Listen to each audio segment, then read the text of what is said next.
Hello, everyone, and welcome. My name is Dario Betti. I'm the CEO of MEF, the Mobile Ecosystem Forum. And Mobile Ecosystem Forum is a place that brings together so many different expertise, so many different people. Today, I'm very happy to present to you Karl Kilb, the CEO of Boloro. Karl, welcome. You're not a new face. You've been around for MEF for a while, so thanks for being in our group. And I have so much to ask you, and we will today talk about more about the cybersecurity threat. One of the big theme around, the mobile ecosystem, and not just the mobile ecosystem. But first, that's the first chat that I got to speak with you, and I wanted to get a bit more of Karl himself. So tell us how you got here. What's your career background? Sure. Thanks, Dario. Very nice to be here, and thanks for the opportunity to chat with you and everybody at MEF. So I've been the CEO of Boloro for about 5 years, but I spent most of my career at Bloomberg. I was an early pioneer at Bloomberg, hired by Mike Bloomberg himself. It's hard to believe it was almost 30 years ago, way before the internet was even prevalent. And I fell in love with a Bloomberg terminal when I was still a news reporter at CNBC.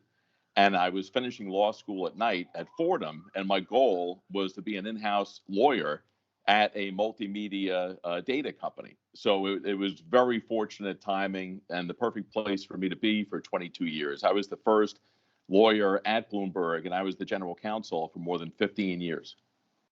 Wow. And so you come from a background that knows a lot about delivering things on data fast and securely. So I think there is some Exactly. common thread in there, and we are now talking, unfortunately, of the opposite of a secure. We're talking about the vulnerability of what is our public channel, which is internet and mobile specifically as well. What would you define, in terms of the cyber attacks, the different challenges we're seeing right now? How serious of a threat would you define it right now? It's extremely serious. I mean, when you think about the warfare of the present and the future, it's all cyber. And the problem is we've become so reliant on the internet, and the internet was never built to be a secure platform. The internet was really built to get massive amounts of information to people quickly for academic and research purposes. And it's evolved to what it is today, and we're all using the internet for all kinds of things, digital payments, online banking, e-commerce, but it's inherently vulnerable. It's a public channel that cyber attackers are able to compromise all too easily as a single point of failure. So from our point of view at Boloro, the internet is vulnerable. We need to be on it, but we need to find a separate, secure way to make sure that everything we do is not subjected to cyber attacks, breaches, and fraud. Understood. Well, and a lot of things are happening. Some of it you just need to open the newspapers, the media sources of this day to see that it's happening. But of interest for me, and I think everybody involved in the industry, is what's happening in the US, specifically with the Biden executive order in May. Can you tell us a bit more of what that is and what's happening in general in the US? Sure. So if you think back to April and May, there were a tremendous number of cyber attacks hitting the US. The US government was hit, Microsoft, Google, the Colonial Pipeline, JBS Meatpacking. It was just a huge wave of cyber attacks in April and May. And really, this has been happening for a very long time, but April and May were especially bad. And President Biden, in effect said enough's enough. We need to do something new and different to stop cyber attacks. So President Biden put out an executive order on May 12th of this year, calling for new solutions in the battle against cyber attacks and breaches and fraud. And he really said, within 180 days, I want some real answers. And we're already coming up on that time frame now. We're basically in the last month of that. And October was also Cybersecurity Month here in the US. So what we did immediately was approach the Biden administration and say, we have a solution at Boloro that is absolutely new and avoids the internet. It's not only multi-factor, but multi-channel. separating the authentication from the internet. And we've been actively discussing it with many people in the U.S. government, including the Federal Communications Commission in recent weeks. And we were also featured at the Competitive Carriers Association annual convention in Phoenix, Arizona in September. We spoke there about cybersecurity and how you could use Boloro authentication to address the president's executive order. And what would you say that are the implications of the executive order right now? So you've seen a massive change in reaction. Is there some activity happening right now, or is it too early? There's a lot of activity. A lot of people are trying to figure out what to do. And the deadline for having some sort of action is approaching. We really are within a month. So I think, like everything in life, you're going to see a huge flurry of activity at the deadline. So over the next month or two, I'm expecting the number of government agencies that we're already engaging with to keep increasing. And we're really hopeful that people will see that the best path forward is a means of security that does not touch the internet.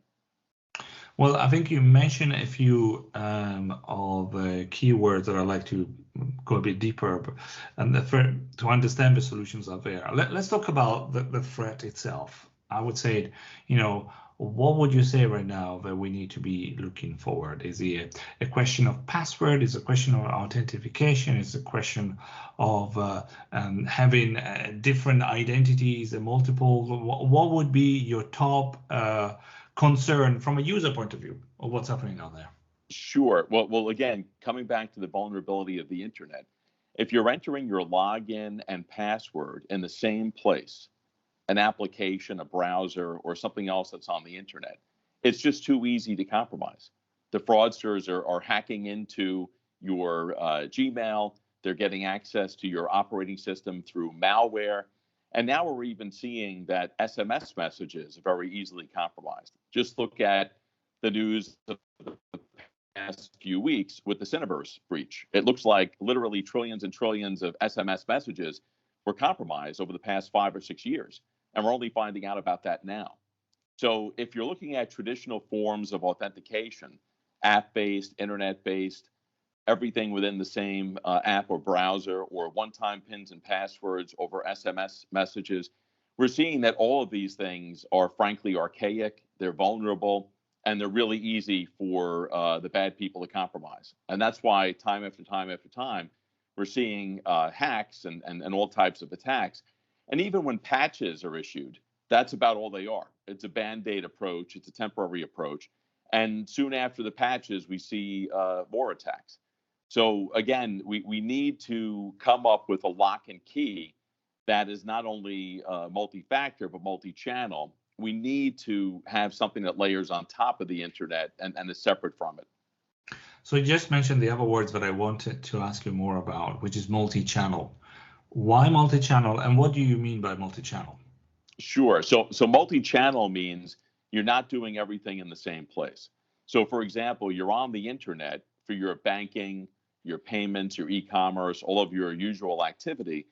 But while you're entering your login on the internet, in the app or the browser like you always would, suddenly a message pops up on your phone that comes through the secure signaling channel of the mobile phone. It does not touch the internet, and it also does not touch your operating system. It layers on top of everything. And this channel is so secure that in the US, it's used for the Amber Alert emergency alert system. But that Amber Alert emergency alert system in the US is a blast message out to all the people, typically in a geography, to warn them about a hurricane or something else. What we've done at Boloro is we've come up with a process that we've patented that allows for instantaneous two-way communication on that channel through a live USSD session. So instead of something that's touching your operating system, a flash message pops up. Dario, are you trying to enter your online bank account to send this amount of funds to this source? The answer is yes. You enter your memorized PIN, the transaction is validated and allowed to proceed, but then the message instantly disappears from your phone without a trace. So there is no way for a hacker to access it because it never touches the internet, which is a public network. It never touches your operating system, which can be subjected to malware. It's only on your firmware, and it's a point-to-point connection only through the secure mobile network operator channel, which is a members-only channel. And again, our solution has been certified by the GSMA.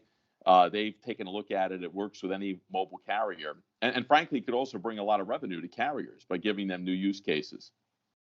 So did you say that you've been certified by the GSMA? They had a program where they have to approve vendor solutions. So we gave the GSMA our APIs. They exhaustively tested the solution, and we are an approved vendor of the GSMA. Okay, understood. Now, obviously, GSMA representing the mobile operators, the solutions for password is a generic one that everybody, enterprises and organizations, government organizations, etc., everybody's interested. Now, so who do you sell to? I should say, who should contact you right now? Sure. So our typical customers are government agencies that are looking to secure logins and passwords and make sure that they have the right people for access to data, cash disbursements, and other things. And banks are very primary customers for us. And we're already working with a number of banks around the world where we provide our APIs. They host the solution.